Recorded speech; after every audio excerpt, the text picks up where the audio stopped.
It's Friday Farm Vlog. We didn't get much farm work done this week because we went camping. We took our first trip in the motorhome for a little bit of camping this week, and it was so much fun. Now don't get me wrong, I missed my fur babies and feather babies here on the farm, but taking a vacation is something that everyone should do every once in a while, and even farmers take vacations. We went for 3 days to Normandy Farms in Foxborough, Massachusetts, so we were only about 25 minutes away from our house, which was nice that we weren't far if there were any issues with the farm, but thankfully my friend Jen was staying with the farm animals and she took great care of everybody. Everybody did great, and we brought the dogs along for this RV trip. They had brand new dog beds that we set up for them, and they enjoyed going for several small short walks at the campground. We had to keep the walks short and low-key just because Sven with his congestive heart failure, but he really did seem to enjoy just relaxing in the air-conditioned camper and going on those short walks. There was a nice pond for us to walk around right near our campsite. So the dogs really seemed to enjoy that part. When I got back to the farm, we got quite the greeting from all of our farm animals. As soon as I stepped into the backyard, they were all calling and they all wanted me to come see them first, and I had to make my way to see everybody on the farm. All 62 farm animals wanted all their hugs and kisses, and it was quite the welcome back. It's nice to be missed. And what a difference, just leaving for a few days, like what a difference you actually will notice in the size of your chicks that are growing. The baby goats look so much bigger already. The garden just looks so much more full. It's nice to kind of take a step away, miss your farm, and then come back and wow, see it like in a different light with how much things change just in a few days. Because when you see it every day, you don't notice the changes as much. So it is also nice to have that change. Come on, let's go take a look at the farm. See if you can notice a difference. I've definitely noticed a difference with the fruit in the fruit tree orchard, especially the pears. They've grown significantly, and I cannot wait to try them. I set up a container garden on my back deck just over a month ago, and I planted all kinds of things out here, and I tried planting watermelon here on this palette that I painted white, and I hoped that the watermelon plant would actually trail its way up the palette, and it has. It is all the way at the top, and it's coming off the end there, and there's a small watermelon growing at the very tip up there, which is so exciting. There's flowers down here. Let me show you up close. These are the flowers on the watermelon plant, and it trails all the way up, and if you look here, this is the watermelon. So as this gets bigger, I'm gonna have to support it on this pallet fence. On this side, I have a watermelon vine also growing, trailing up. And we do have a flower here and the start of a tiny watermelon. I have had so many salads from my container garden.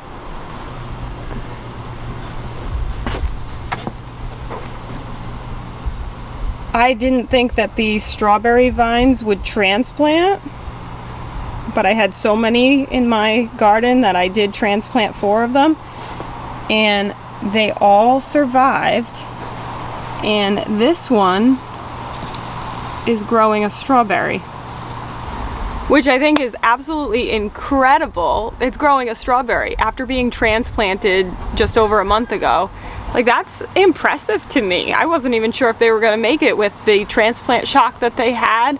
And if I can actually eat some strawberries from my back porch, like, that's really cool. I'm growing carrots over here, and the carrots are doing really well. They're getting pretty tall here. I've got some dinosaur kale growing, some beets, as well as some custom blend radishes. I love fried kale, so having all this kale in this barrel has been so nice to come out on the back porch and just grab tons of kale to fry it up and just have a delicious side dish. Oh, it's been nice. And the kale has been really growing really well in this barrel, so I've been really happy with that. The garden is so green. There is so much going on in this garden now, and a lot of weeds too, because I missed weeding Wednesday being on vacation, but I'll get that all squared away. Come check out what's growing. We've got cantaloupe, plenty of cantaloupe growing in here.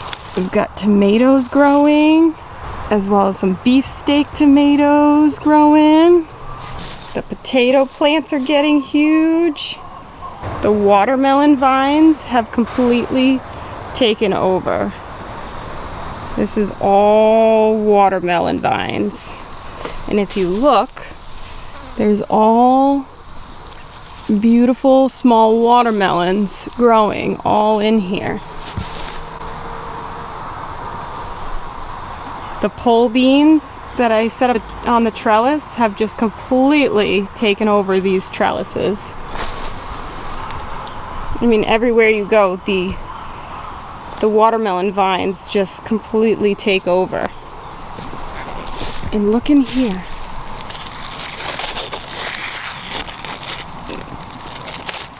That is huge.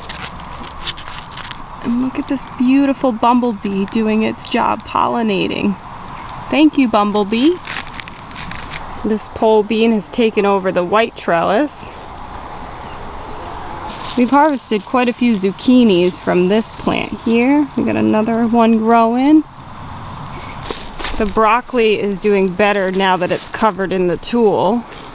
Hopefully we'll get some delicious broccoli off of these plants. Oh, look at this guy. Just hanging. I'll have to get some support for that one there. Just came right on through. Oh, these two as well. So I'll be getting out some nylons and tying everything and supporting them so that they can get nice and big and not fall off until they're ready. Oh wow, I totally missed this. Look at this watermelon. Oh, that's got some weight to it.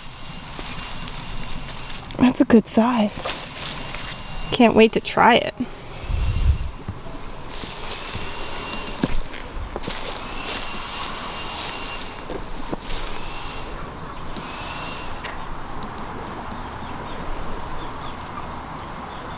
My beautiful golden goose.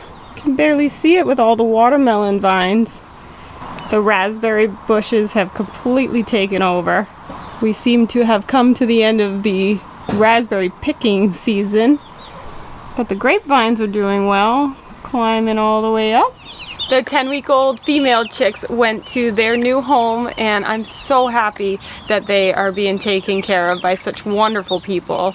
They are going to live an amazing life. And now these 7-week-old chicks have moved into the chick coop, and they are loving it. They love having all this space and the chick coop to sleep in, and they have been exploring like crazy.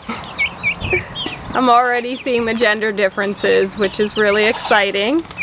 So the females will be going to their new homes very soon.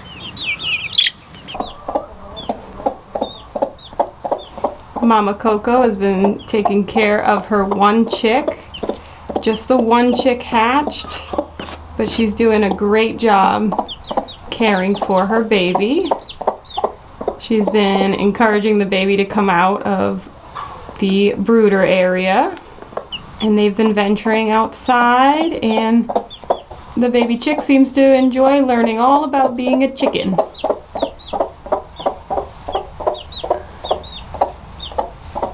Mama Coco is very protective of her chick. Oh, there's Fern over there. She's got her 3 baby chicks, and they're following right along.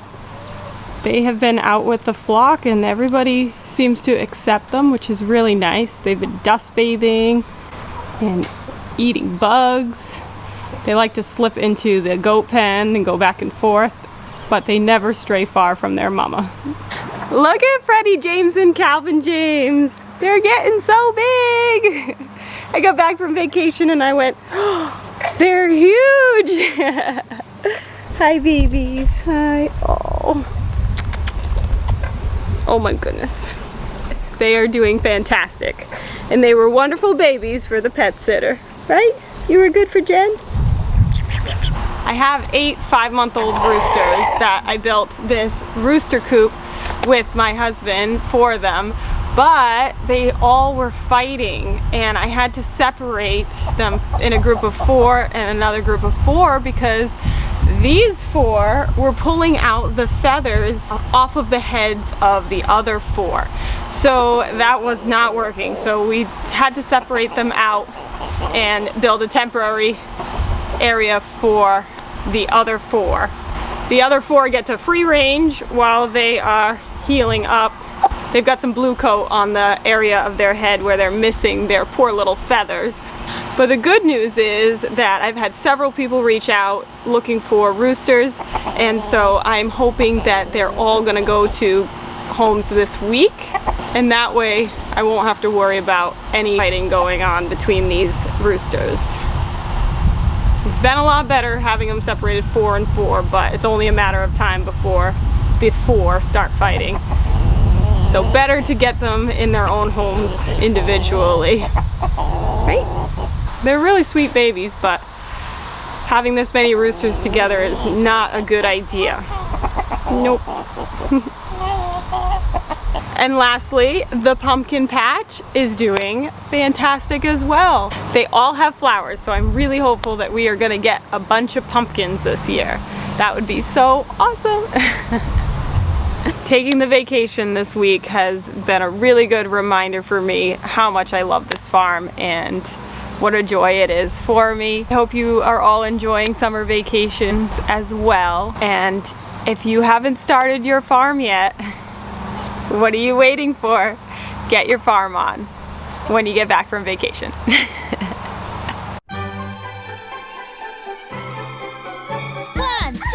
1, 2, 3, 4. Do you want a farm? A wicked awesome farm? Watch this channel to learn what to do. We love to farm and we'll show you. Yeah, welcome to our show.